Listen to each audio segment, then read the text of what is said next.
en 5 minutos puedan prestar atención, porque uno de los grandes temas de los que se habla en el país tiene que ver con las reformas que impulsa el gobierno nacional, el gobierno del signo libertario, y en este caso vamos a hablar de reforma tributaria. Para ello hemos convocado al contador Luis Herrera, contador público, docente universitario, un poco para que nos explique de qué se trata. ¿Cómo le va, contador? Buen día, bienvenido a la radio pública, Mariana lo saluda.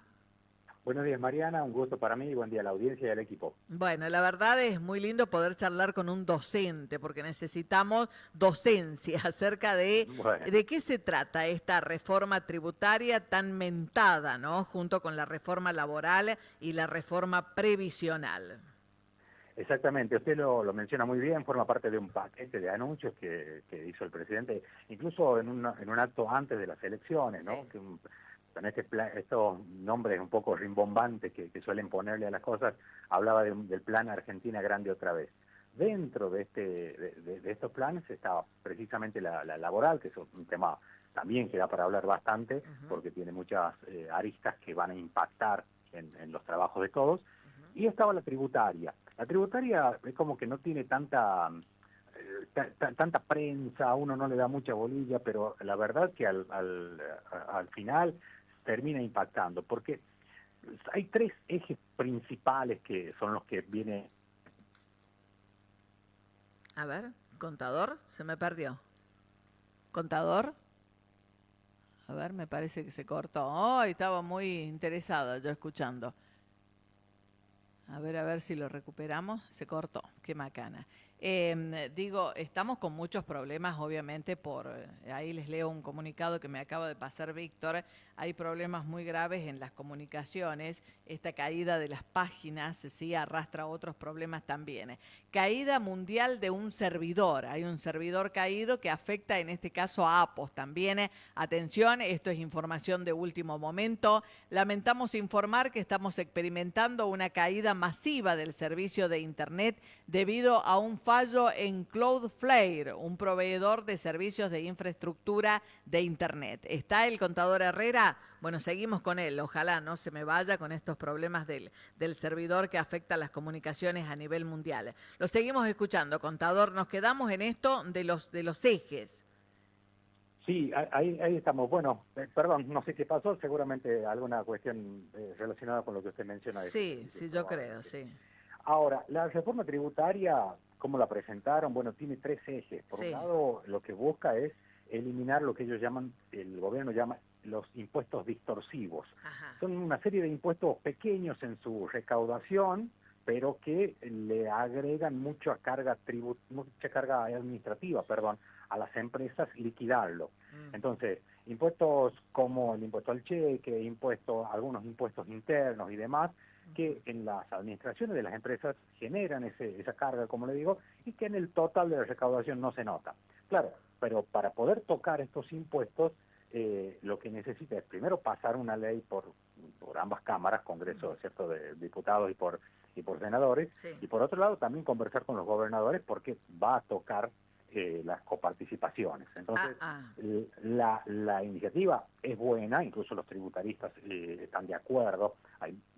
Sería mucho mejor concentrar la recaudación en pocos impuestos que sean sencillos de liquidar y no tener una maraña de pequeños impuestitos. Mm, Eso coincidimos todos, mm, pero claro, hay una negociación ahí que se va a poner interesante, digamos así. ujú. Y Es el decir, a otro, ver si yo lo sí, puedo traducir al lenguaje llano para que nuestra audiencia en toda la provincia pueda entenderlo. Con esto, con esta, a ver, simplificación impositiva para ponerle un título, ¿las exacto. provincias pueden llegar a perder recursos? Pueden o no, de eso va a depender, y a eso es donde yo digo, la discusión va a ser muy interesante de ver cómo negocian las provincias Mm, su participación en este nuevo esquema, si es que se aprueba. Hay ujú, un ejemplo puntual que es el impuesto al cheque. ¿Sí? ujú. Las empresas cada vez que hacen un movimiento, automáticamente el banco ya por sistema, ya está Sí. instaurado de forma electrónica, le retiene un impuesto que es el 6 por mil, es decir, de cada 1.000 pesos, 6 pesos automáticamente retienen. Bueno, ese es Mm, un impuesto pequeño, pero que en la suma de todas las transacciones, que hoy en día son todas electrónicas y todas bancarias, sobre todo en las grandes empresas, suma.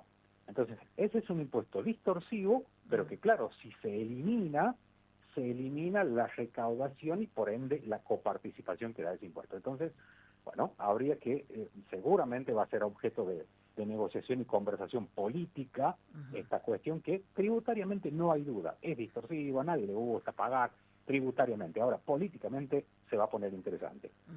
Bien, perfecto. Otro de los ejes tiene que ver con el impuesto a las ganancias, el otro eje. Ajá. ¿Por qué?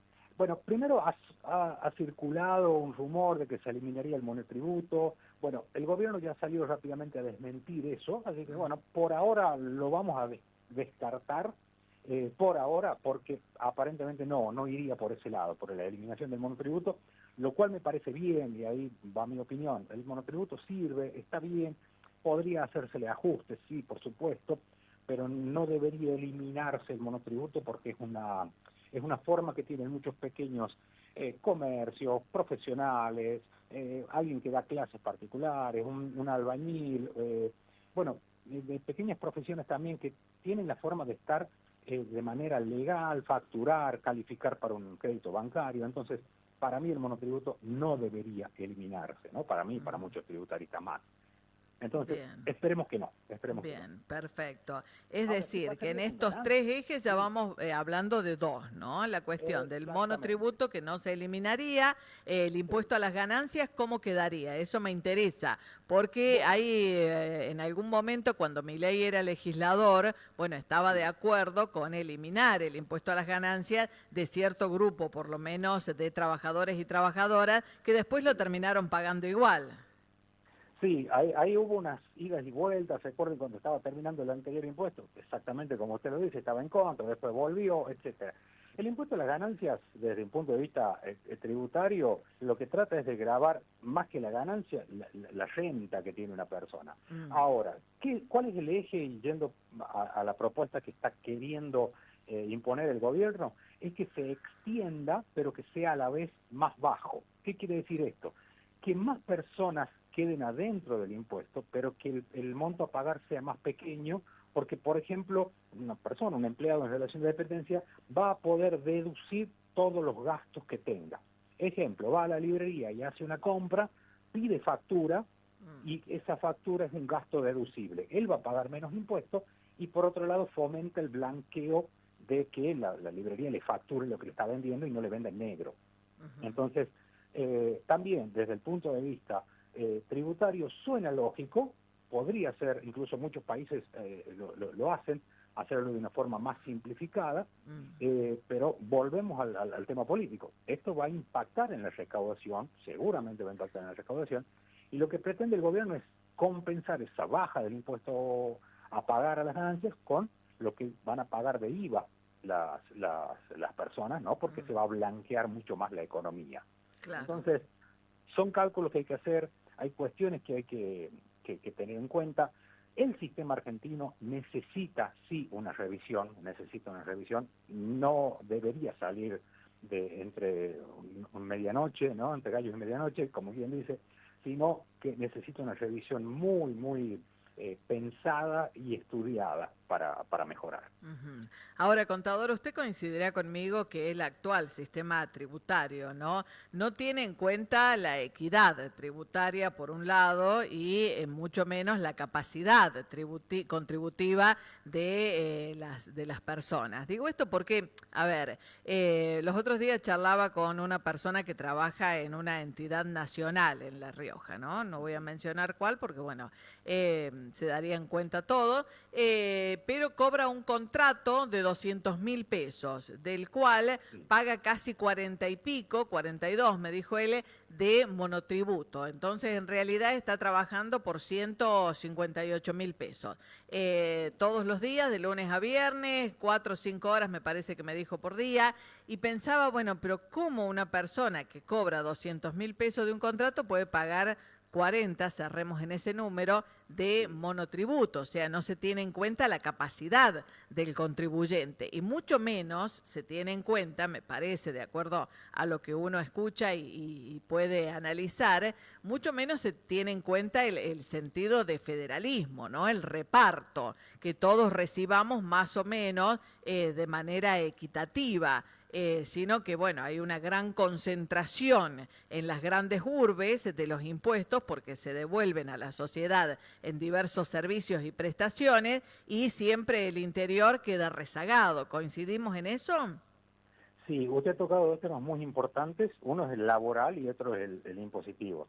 Desde el punto de vista laboral, para no meternos demasiado en ese tema, pero es necesario que lo toquemos, no puede ser que una persona sea en el Estado, que es el ejemplo que Sí, se está mencionando, esté contratada por 200.000 pesos. claro. Eso, partamos de la base de que eso ya no puede ser. Podemos decir, bueno, no hay una relación de dependencia, hay un monotributo especial para empleados estatales o incluso para colaboradores, que también está en revisión una medida así, podemos estar de acuerdo. Ahora, lo que no puede ser es que esa persona, y menos el Estado siendo empleador, le pague 200.000 pesos. Suponga que no tenga que pagar el monotributo, que esos 40.000 pesos no lo tenga que pagar. Aún así Lo sigue mismo, siendo es muy poco dinero. insuficiente, claro. Sigue siendo muy poco dinero, no puede una persona vivir con ese monto. Entonces, hay un tema laboral ahí y que el Estado de hace rato viene contratando personas por muy bajo monto. ¿Sí? Entonces, bueno, eso es un tema que tiene que cambiar. Imagínese usted si tiene que poner un negocio privado y le ofrecen a una persona pagarle 200.000 pesos, al día siguiente la tiene la Secretaría de Trabajo con justa razón Claro, y al gremio con justa razón diciendo que no le puede pagar ese monto. claro. Y ahí estoy totalmente a favor de que no se puede pagar un monto tan bajo. Sin embargo, vemos cuestiones como en el Estado se pagan. Entonces es un tema laboral a tener en cuenta. Y el tema del monotributo, sí, es por supuesto, como le decía, el tema ya impositivo, como usted decía, sí, hay que hacer una revisión, por supuesto. Hay monotributos muy pequeños, está el monotributo social, que es una solución intermedia para pequeñas facturaciones, y están también los contribuyentes que, desde el punto de vista tributario, se les llama que hacen enanismo fiscal. ¿Qué quiere decir? Se mantienen dentro del monotributo, facturando en negro, para poder quedar adentro del monotributo, pagar un impuesto más bajo, y cuando ya en realidad deberían estar fuera del monotributo y pagar por el régimen general. Entonces, el monotributo necesita sí un control, una revisión, etcétera. No eliminarlo, pero sí controlarlo. Bien, perfecto. Contador, hay algo también que es muy importante analizar y es de que por ahí los comercios, las empresas, las pymes inclusive, toman como un caballito de batalla esto de decir, bueno, si nos bajan los impuestos, nosotros vamos a poder contratar más gente y ahí también está el miedo de la precarización, ¿no? De que por bajar los impuestos, bueno, se permita cualquier cosa en ese sentido. ¿Cuáles son los límites, digo, de esta reforma tributaria como para que vivamos en una sociedad organizada, con beneficios para todos, que tenga una razón distributiva más o menos equitativa, ¿no? Y que la gente no esté tan asfixiada por estos tributos, pero tampoco, bueno, deje de contribuir al funcionamiento de la cosa pública, que es potestad de todos. Por supuesto, los impuestos obviamente tienen que seguir existiendo, hay una serie de impuestos que van a seguir existiendo, no se van a eliminar y funcionan como financiamiento de este Estado, que usted muy bien lo menciona, de la cosa pública. Claro. Eso estamos de acuerdo. Ahora, lo que tiene que ver con la contratación de personas, y eso ya va un poco más hacia la reforma laboral, tiene que ver con el alto sobrecosto que tiene contratar un empleado.